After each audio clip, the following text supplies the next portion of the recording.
विश्वविख्यात ज्ञान और मोक्ष के पवित्र नगरी गया जी के हम प्रणाम करही। विष्णुपद मंदिर के ई गौरवशाली भूमि पर अपने सबके अभिनंदन करत ही बिहार के राज्यपाल आरिफ मोहम्मद खान जी, यहां के लोकप्रिय मुख्यमंत्री नीतीश कुमार जी, केंद्रीय मंत्रिमंडल के मेरे सहयोगी जीतन राम मांझी जी, राजीव रंजन सिंह, चिराग पासवान जी, रामनाथ ठाकुर जी, नित्यानंद राय जी, सतीश चंद्र दुबे जी, राजभूषण चौधरी जी, डिप्टी सीएम सम्राट चौधरी जी, विजय कुमार सिन्हा जी, बिहार सरकार के मंत्रीगण, संसद में मेरे साथी उपेंद्र कुशवाहा जी, अन्य सांसदगण और बिहार के मेरे प्यारे भाइयों और बहनों, गया जी की ये धरती अध्यात्म और शांति की धरती है। ये भगवान बुद्ध को बोध कराने वाली पावन भूमि है। गया जी की आध्यात्मिक और सांस्कृतिक विरासत बहुत प्राचीन है, बहुत समृद्ध है। यहां के लोगों की इच्छा थी कि इस नगरी को गया नहीं, गया जी कहा जाए।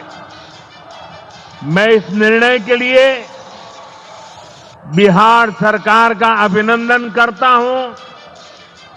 मुझे खुशी है कि गया जी के तेज विकास के लिए बिहार की डबल इंजन सरकार लगातार काम कर रही है।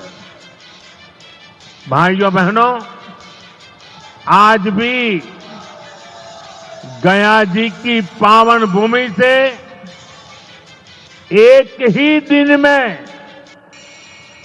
12,000 करोड़ रुपए की परियोजनाओं का लोकार्पण या शिलान्यास हुआ है। इनमें ऊर्जा, स्वास्थ्य और शहरी विकास के जुड़े कई बड़े प्रोजेक्ट हैं। इनसे बिहार के उद्योगों को ताकत मिलेगी और युवाओं के लिए रोजगार के नए अवसर भी बनेंगे। मैं इन परियोजनाओं के लिए बिहार के लोगों को बधाई देता हूं। बिहार में बेहतर स्वास्थ्य सुविधाओं के लिए आज यहां हॉस्पिटल और रिसर्च सेंटर का उद्घाटन भी हुआ है। अब बिहार के लोगों को कैंसर के इलाज के लिए एक और सुविधा मिल गई है। साथियों, गरीब के जीवन से मुश्किलें दूर करना, महिलाओं के जीवन को आसान बनाना, मुझे जनता जनार्दन का सेवक बनकर यही काम करने में सबसे ज्यादा खुशहाली होती है। जैसे गरीब को पक्का घर देना, साथियों, मेरा एक बड़ा संकल्प है। जब तक हर जरूरतमंद को पक्का घर नहीं मिल जाता, मोदी चैन से नहीं बैठेगा।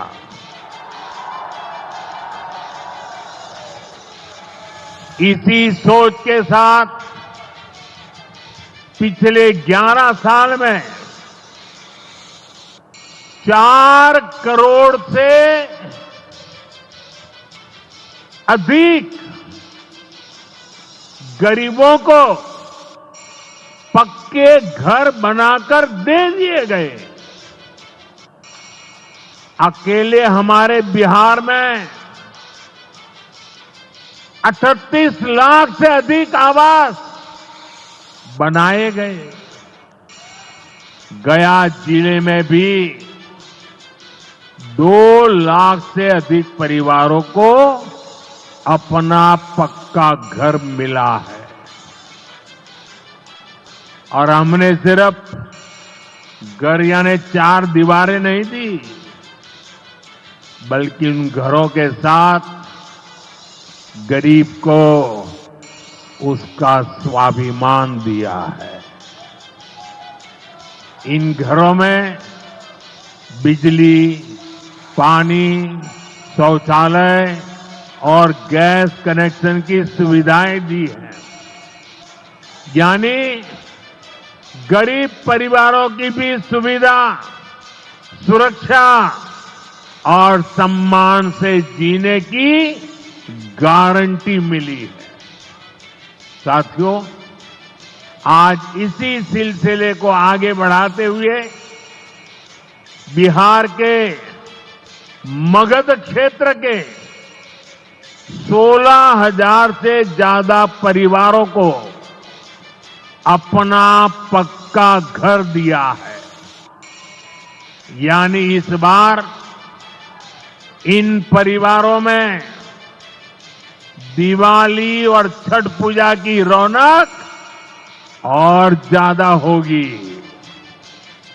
मैं अपना घर पाने वाले सभी लाभार्थी परिवारों को बहुत बहुत बधाई देता हूं।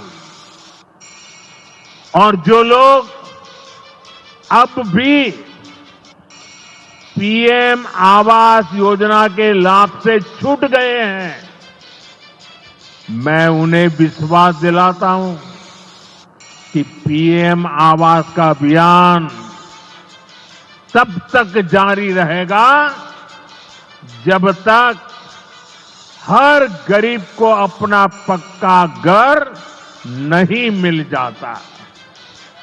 साथियों, बिहार चंद्रगुप्त मौर्य और चाणक्य की धरती है। जब जब किसी दुश्मन ने भारत को चुनौती दी है, बिहार देश की ढाल बनकर खड़ा हुआ है। बिहार की धरती पर लिया हुआ और संकल्प, ये धरती की ताकत है। इस धरती पर लिया गया हर संकल्प कभी खाली नहीं जाता। और इसलिए तो भाइयों बहनों, जब कश्मीर के पहलगाम में आतंकी हमला हुआ था, हमारे निर्दोष नागरिकों को उनका धर्म पूछ करके मारा गया, मैंने बिहार की इसी धरती से आतंकवादियों को मिट्टी में मिलाने की बात कही थी। आज दुनिया देख रही है, बिहार की धरती से लिया गया वो संकल्प पूरा हो चुका है। आपको याद होगा, उधर से पाकिस्तान हम पर ड्रोन हमले कर रहा था, मिसाइलें दाग रहा था और इधर भारत पाकिस्तान की मिसाइलों को हवा में तिनके की तरह बिखेर रहा था। पाकिस्तान की एक भी मिसाइल हमें नुकसान नहीं पहुंचा पाई। साथियों, ऑपरेशन सिंदूर ने भारत की रक्षा नीति की नई लकीर खींच दी है। अब भारत में आतंकवादी भेजकर हमले करा के कोई बच नहीं सकेगा। आतंकवादी चाहे पाताल में क्यों न छिप जाए, भारत की मिसाइलें उन्हें दफन करके रहेगी। साथियों, बिहार का तेज विकास केंद्र की एनडीए सरकार की बहुत बड़ी प्राथमिकता है। इसलिए आज बिहार चौतरफा विकास के रास्ते पर आगे बढ़ रहा है। बीते वर्षों में पुरानी समस्याओं के समाधान तलाशे गए हैं और नई प्रगति के रास्ते भी बनाए गए हैं। आप याद करिए, लालटेन राज में यहां कैसी दुर्दशा थी। लालटेन राज में एक क्षेत्र लाल आतंक से जकड़ा हुआ था। माओवादियों की वजह से शाम के बाद कहीं आना जाना मुश्किल था। गया जी जैसे शहर लालटेन राज में अंधेरे में डूबे रहते थे। हजारों गांव ऐसे थे जहां बिजली के खंभे तक नहीं पहुंचे थे। लालटेन वालों ने पूरे बिहार के भविष्य को अंधेरे में धकेल दिया था। न शिक्षा थी, न रोजगार था। बिहार की कितनी पीढ़ियों को इन लोगों ने बिहार से पलायन के लिए मजबूर कर दिया था। साथियों, बिहार के लोगों को आरजेडी और उनके साथी सिर्फ अपना वोट बैंक मानते हैं। उन्हें गरीब के सुख दुख, गरीब के मान सम्मान से कोई मतलब नहीं है। आपको याद होगा,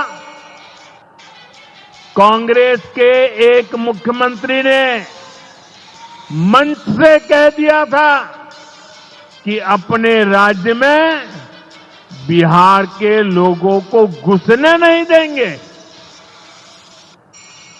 बिहार के लोगों से कांग्रेस की इतनी नफरत, बिहार के लोगों के प्रति इतनी घृणा, और कोई भूल नहीं सकता। कांग्रेस का बिहार के लोगों के प्रति जो दुर्व्यवहार देखने के बाद भी यहां आरजेडी वाले गहरी नींद में सोए पड़े थे। भाइयों बहनों, बिहार की एनडीए सरकार कांग्रेस और इंडी गठबंधन वालों के इस नफरती अभियान का जवाब दे रही है। बिहार के बेटे बेटी को यहीं पर रोजगार मिले, सम्मान की जिंदगी मिले, मां बाप की वो देखभाल कर सके, इसी सोच के साथ हम काम कर रहे हैं। अब बिहार में बड़े बड़े प्रोजेक्ट बन रहे हैं। गया जी जिले के डोभी में बिहार का सबसे बड़ा इंडस्ट्रियल एरिया तैयार हो रहा है। गया जी में एक टेक्नोलॉजी सेंटर की स्थापना भी की जा रही है। आज ही यहां बक्सर थर्मल प्लांट का, पावर प्लांट का शुभारंभ भी हुआ है। कुछ ही महीने पहले मैंने औरंगाबाद में भी Navinagar super thermal power project की आधारशिला रखी थी। भागलपुर के पीरपैंती में भी नया थर्मल पावर प्लांट बनेगा। इस पावर प्लांट से बिहार में बिजली की आपूर्ति बढ़ेगी। और आप सब जानते हैं, जब बिजली उत्पादन बढ़ता है तो क्या होता है? घरों में बिजली की सप्लाई बढ़ती है और उद्योगों को भी ज्यादा से ज्यादा बिजली मिलती है और इससे भी रोजगार के नए मौके बनते हैं। साथियों, बिहार के युवाओं को पक्की सरकारी नौकरी देने के लिए नीतीश जी ने बड़ा अभियान चलाया हुआ है।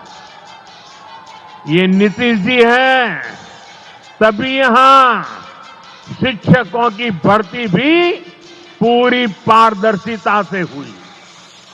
साथियों, यहां के नौजवानों को ज्यादा से ज्यादा संख्या में बिहार में ही रोजगार मिले, उन्हें नौकरी के लिए पलायन न करना पड़े, इसमें केंद्र सरकार की एक नई योजना से भी बहुत बड़ी मदद मिलने वाली है। अभी पिछले सप्ताह इस 15 अगस्त से ही देश भर में प्रधानमंत्री विकसित भारत रोजगार योजना लागू हुई है।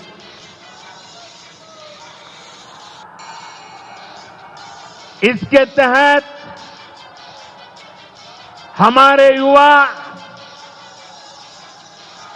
जब निजी क्षेत्र में पहली नौकरी करेंगे तो केंद्र सरकार उन्हें अपने पास से 15,000 रुपये देगी। जो प्राइवेट कंपनियां युवाओं को रोजगार देगी, उन्हें भी अलग से पैसे सरकार देगी। इस योजना का बहुत बड़ा लाभ बिहार के मेरे युवाओं को भी होगा। साथियों, हमारे देश में कांग्रेस हो, आरजेडी हो, इनकी सरकारों ने कभी जनता के पैसे का मोल नहीं समझा। इनके लिए जनता के पैसे का मतलब रहा है खुद की तिजोरी भरना। इसलिए कांग्रेस आरजेडी की सरकारों में सालों साल तक परियोजनाएं पूरी नहीं होती थी। कोई योजना जितनी लटकती थी उतना उसमें ये पैसे कमा लेते थे। अब इस गलत सोच को भी एनडीए सरकार ने बदल दिया है। अब शिलान्यास के बाद कोशिश होती है जल्द से जल्द समय सीमा में उस काम को पूरा करने के लिए सफल प्रयास किया जाए। आज का एक कार्यक्रम इसका भी एक शानदार उदाहरण है। औटा सिमरिया सेक्शन का शिलान्यास करने का सौभाग्य बिहार के लोगों ने मुझे दिया था। और आप लोगों की कृपा देखिए, आप लोगों का प्रेम देखिए कि जिस ब्रिज का शिलान्यास आपने मुझे करने के लिए कहा, आज इसका लोकार्पण करने का अवसर भी आपने मुझे दिया है। ये पुल सिर्फ सड़कों को नहीं, पूरे उत्तर और दक्षिण बिहार को जोड़ने का काम करेगा। जो भारी वाहन पहले गांधी सेतु से होकर 150 किलोमीटर का लंबा चक्कर काटते थे, अब सीधा रास्ता पाएंगे। इससे व्यापार तेज होगा, उद्योगों को ताकत मिलेगी और तीर्थयात्रियों का भी पहुंचना आसान होगा। विकास के जिन प्रोजेक्ट की नींव एनडीए सरकार में रखी जाती है, वो पूरा होकर रहेंगे, ये बात पक्की है। साथियों, एनडीए की डबल इंजन सरकार यहां रेलवे के विकास के लिए भी तेजी से काम कर रही है। अमृत भारत स्टेशन योजना के तहत गयाजी रेलवे स्टेशन को आधुनिक बनाया जा रहा है। इससे गयाजी रेलवे स्टेशन पर यात्रियों को एयरपोर्ट जैसी सुविधाएं मिलेगी। आज गया वो शहर है जहां राजधानी, जनशताब्दी और made in India Vande Bharat ट्रेनों की सुविधा उपलब्ध है। गया जी, सासाराम, प्रयागराज, कानपुर होते हुए दिल्ली तक सीधा कनेक्शन बिहार के युवाओं को, यहां के किसानों को, यहां के व्यापारियों के लिए नई संभावनाएं बना रहा है। भाई और बहनों, आपके आशीर्वाद से, देश के अटूट भरोसे के कारण साल 2014 में प्रधानमंत्री के तौर पर शुरू हुआ मेरा सेवा काल, ये सेवा काल निरंतर जारी है। इतने वर्षों में हमारी सरकार पर भ्रष्टाचार का एक